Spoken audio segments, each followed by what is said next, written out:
मेरे प्यारे दर्शकों, एक और रोंगटे खड़े कर देने वाले एपिसोड में आपका स्वागत है। अंधेरे के मेहमान के काले सच को जानने के लिए इस कहानी को पूरा देखें। एक छोटे से गांव में जहां लोग अपना जीवन शांति से जीते हैं, वहां एक अजीब घटना घटित होती है। गांव के किनारे पर एक पुराना बंगलो था जिसे गांव वाले अंधेरे का मेहमान कहा करते थे। उस हवेली के बारे में कई डरावनी कहानियां सुनने को मिलती हैं, लेकिन किसी ने भी इसके रहस्य को नहीं जाना। एक रात गांव में एक थका हुआ यात्री राजू आ पहुंचा।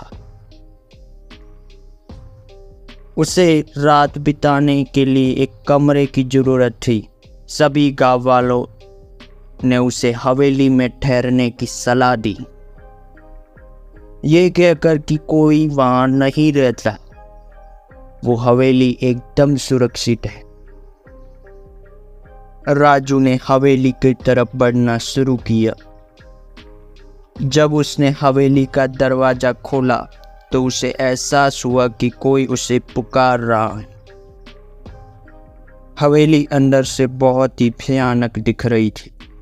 अंधेरा तो मानो एक अजीब संदेश दे रहा हो। राजू ने धीरे से अपने कमरे का दरवाजा खोला। उस कमरे में तेज हवाएं डर का एहसास करवा रही थी। राजू अपने बिस्तर पर लेट गया, लेकिन उसकी नींद कहाँ पूरी होने वाली थी। रात के 12 बजे थे। हवेली से अजीब एवं डरावनी आवाज आने लगी, मानो कोई दरवाजे की तरफ बढ़ रहा है। तभी राजू के कमरे का दरवाजा किसी ने खटखटाया।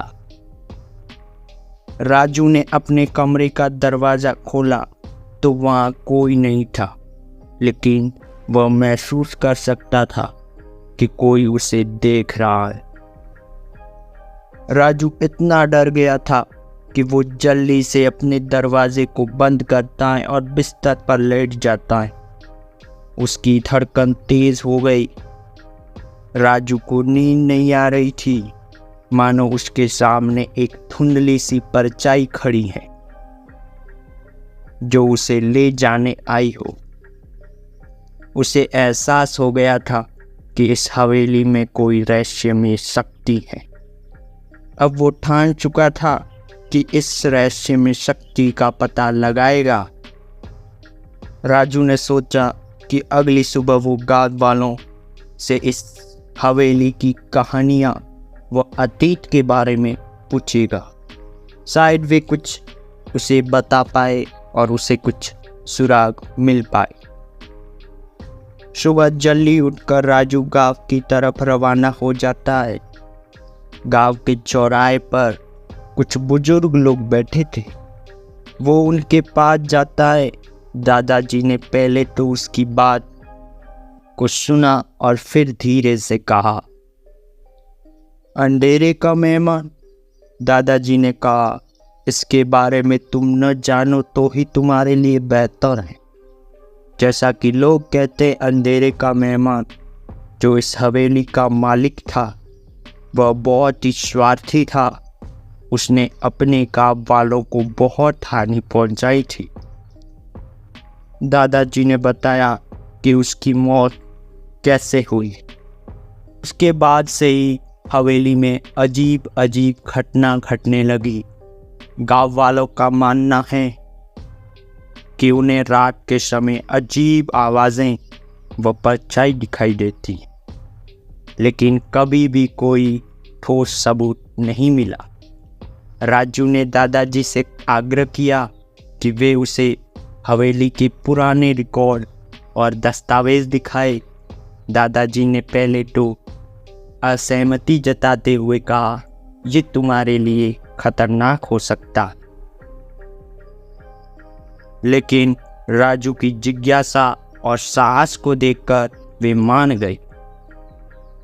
उस दस्तावेज में हवेली के मालिक के गंदे काम व उसके अंत के बारे में लिखा था। दस्तावेज में यह भी उल्लेख था कि हवेली के भीतर एक पुराना तहखाना है। राजू ने ठान लिया कि वो उस तहखाने तक पहुंचेगा और रहस्य के बारे में पता लगाएगा। उसने दादाजी का धन्यवाद किया और हवेली की तरफ रवाना हो गया। राजू ने हवेली के तहखाने की खोज शुरू कर दी। दीवारों की धूल झाड़ते हुए, कुछ पुराने सामान को हिलाते हुए उसने आखिरकार उस तहखाने को ढूंढ लिया। तभी उसकी नज़र दीवार पर लगी एक पुरानी चित्र पर पड़ी। वह चित्र हवेली के मालिक का था। राजू ने महसूस किया कि हवेली की दीवारें उसकी हर हरकत पर नज़र रख रही है। वह अजीब आवाज़ों और अधिक स्पष्ट रूप से सुन सकता था। अंत में राजू पुराने धुंधले कमरे में पहुंचा, जहाँ एक पुराने काले वस्त्र में ढका आदमी बैठा था। आदमी ने उसे गहरी डरावनी आंखों से देखा और धीरे से कहा, तुम अब हमारे साथ हो हमेशा के लिए। राजू की चीखें हवेली के अंधेरे में समा गई। जब आप अंधेरे में प्रवेश करते हैं तो कभी वापस लौटने की उम्मीद न रखें। अंधेरा हमेशा आपको अपनी चपेट में ले ही लेता है।